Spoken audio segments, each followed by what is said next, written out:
तो चलो देखो, अच्छा भैया, अच्छा क्वेश्चन है, इंपॉर्टेंट क्वेश्चन है। अरे यार आ जाओ भैया।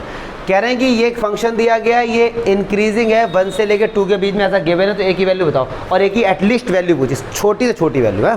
अच्छा, अब देखो कहने का मीनिंग क्या है कि एक ही जगह आप यहाँ पे कुछ भी पुट कर सकते हो ऐसे तो, लेकिन ऐसी वैल्यू पुट करो कि इसका जो आंसर आए वो क्या हो, इंक्रीजिंग हो। क्या हो भैया, वो इंक्रीजिंग हो। चलो जी देखते हैं जी। तो सबसे पहला काम क्या कर दो, एफ डैश एक्स, तो 2x प्लस ए, ठीक है भैया। अच्छा, बहुत खुशी की बात है। अब एक बात देखो जरा, यहाँ पर आपको ये प्रूफ करना है कि इंक्रीजिंग है ये, ठीक है। चलिए, x की जो वैल्यू आप पुट करेंगे, x की जो वैल्यू आप पुट करेंगे वो क्या है, 2 के बराबर है, 2 से छोटी है, 1 के बराबर है, 1 से। किसी किसी बुक में ये ओपन ब्रैकेट देते हैं यार, तो अब समझ जाओ भैया, यहाँ पे आज की बुक में क्लोज है तो हमने क्लोज ले लिया। चलिए, अब फंक्शन बनाने की कोशिश करें, 2x प्लस 2 से मल्टीप्लाई कर दो तो ये कितना हो गया 4, और ये कितना हो गया, ठीक है सर। चलिए, अब a ऐड कर दो, तो a हमने इधर भी ऐड कर दिया और a हमने इधर भी ऐड कर दिया। अब ये हमारा एफ डैश एक्स आ गया ना। अब हम ये चाहते हैं कि ये जो एफ डैश एक्स है हमारा, ये एफ डैश एक्स ये आ जाए 0 से बड़ा या 0 के बराबर। 0 से बड़ा भी अगर आ जाएगा तो भी इंक्रीजिंग में कंसीडर किया जाएगा। तो हम चाहते हैं कि ये जो वैल्यू है, ये जो वैल्यू है, ये किससे आ जाए, बड़ी आ जाए। तो इस फंक्शन की क्या हम इसको यहाँ पे एफ डैश एक्स लिख सकते हैं, बिल्कुल लिख सकते हैं। तो एफ डैश एक्स की जो मिनिमम वैल्यू है वो है 2 प्लस ए, और मैक्सिमम वैल्यू है क्या, 4 प्लस ए। कहने का मतलब है कि आप यहाँ पे लिखो एफ डैश एक्स की जो मिनिमम वैल्यू है वो क्या है जी, 2 प्लस ए, और एफ डैश एक्स की जो मैक्सिमम वैल्यू है वो क्या है, 4 प्लस ए। लेकिन हमारा टारगेट हमको तो ये दिखाना है ना कि एफ डैश एक्स की वैल्यू क्या है, 0 से बड़ी है, यही तो हमको दिखाना है। चलिए, अगर जैसे आकाश कहता है कि सर इंक्रीजिंग है, तो इंक्रीजिंग में ये भी लगा लो, कोई दिक्कत नहीं, लगा लो, कोई ये इसमें आपको नंबर मिलेंगे, इसमें भी मिलेंगे नंबर और इसमें भी मिलेंगे। क्यों, इंक्रीजिंग में दोनों कंडीशन सेटिस्फाई होती हैं। टीचर वहाँ पे आपके नंबर काटने नहीं बैठा है। हाँ, अगर स्ट्रिक्टली है तो ये नहीं लगा सकते, क्योंकि इंक्रीजिंग में ये भी कंडीशन सेटिस्फाई और ये भी कंडीशन सेटिस्फाई, दोनों सेटिस्फाई हैं। तो एफ डैश एक्स की वैल्यू क्या है, एक बार 2 प्लस ए, क्योंकि अगर मैं ये भी तो बोल सकता हूँ, इसको ऐसे भी तो बोल सकता हूँ कि 2 प्लस ए के बराबर भी तो एफ डैश की वैल्यू, यस और नो, बराबर है। तो चलो जी, तो ए की वैल्यू क्या आई, -2 के बराबर या -2 से बड़ी।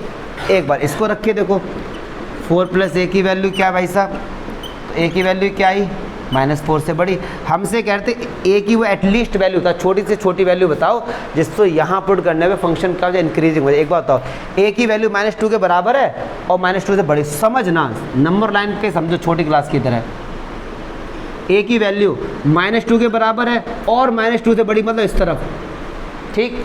यहाँ से निकल के आया ए की वैल्यू -4 के या तो बराबर है या -4 से बड़ी है, मतलब इस तरफ। तो एक बात बताओ, जो वैल्यू -2 से बड़ी होगी, पक्की बात है -4 से बड़ी होगी। अगर कोई वैल्यू, जैसे सपोज मैंने कहा -1, तो पक्की बात है वो -4 से बड़ा, अंडरस्टूड है। जैसे फॉर एग्जांपल यहाँ पे इसका आंसर दिया गया ए की वैल्यू -2, बच्चे कंफ्यूज कि सर ए की वैल्यू -4 भी तो है। अब समझ ना जरा ध्यान से, अगर आपसे मैंने ये पूछा कि आप 12th पास हैं, तो ये पक्की बात है कि आप 10th पास होंगे। आपके सर आपने 10th की तो हमसे पूछी नहीं। अरे भाई साहब, जब मैंने आपकी 12th की डिग्री पूछ ली ना, तो ये अंडरस्टूड है 10th पास हो गए आप। जैसे मैंने आपसे पूछा आपके पास बैचलर डिग्री है, आपने हाँ सर है, तुम आगे इंटरव्यू दे देखो हमारे सर ऐसे, हमसे बैचलर डिग्री पूछी, 12th का पूछा ही नहीं। अब पता नहीं हम 12th फेल ना हो गई, तो ऐसा कैसे हो सकता है। अगर बैचलर डिग्री है तो पक्की बात 12th होगा। अगर कोई वैल्यू -2 से बड़ी है, अंडरस्टूड है कि वो क्या होगी, -4 से बड़ी होगी। तो यहाँ पे केवल इसका आंसर क्या था, ए की वैल्यू -2 एटलीस्ट बोली थी। अच्छा, ए के ऐसे कितने आंसर होंगे, इनफाइनाइट होंगे, ए की आंसर -2 से बड़ी है, हमसे बोला सबसे छोटा वाला तो -2। अगर स्ट्रिक्टली बोला जाता तो सब हटाओ यहाँ पे, तो सब हटाओ यहाँ पे, तो ए का आंसर क्या हो जाता, -2 से बड़ा। तो कोई अगर टेंशन वाली बात नहीं इसमें, ठीक है। इंक्रीजिंग में तो इसका आंसर क्या है, ए की वैल्यू -2। अब मैं इसको मीनिंग समझाता हूँ आपको कि -2 बता क्या रहा है। अब यहाँ पे 2 आंसर लेते हैं, सारे बच्चे गौर फरमाएंगे, ये है नॉलेज वाली बात।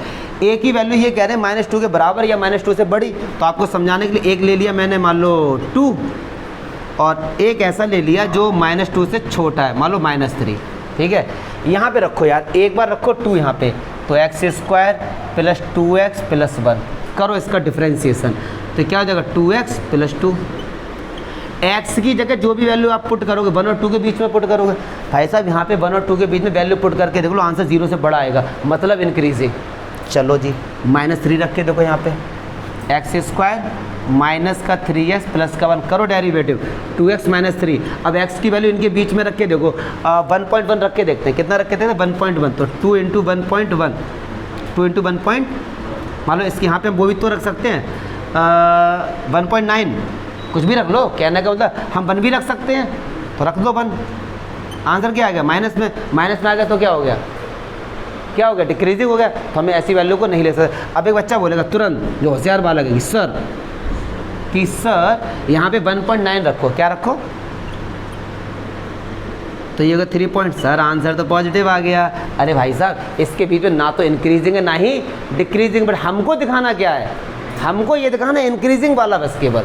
तो इसलिए अगर कोई भी वैल्यू आप -2 से छोटी लोगे तो इस केस में या तो डिक्रीजिंग होगा या कुछ होगा ही नहीं, हमको बताना था केवल और केवल इंक्रीजिंग। तो एक ही वैल्यू -2 के बराबर या -2 से बड़ी होगी, हमसे बोला छोटी से छोटी होता तो -2 हो गई। ये क्या इसका खेला है बस, ठीक है, इसमें कोई टेंशन वाली बात नहीं है। अच्छा क्वेश्चन था, लॉजिकल क्वेश्चन था, हटाओ इसे।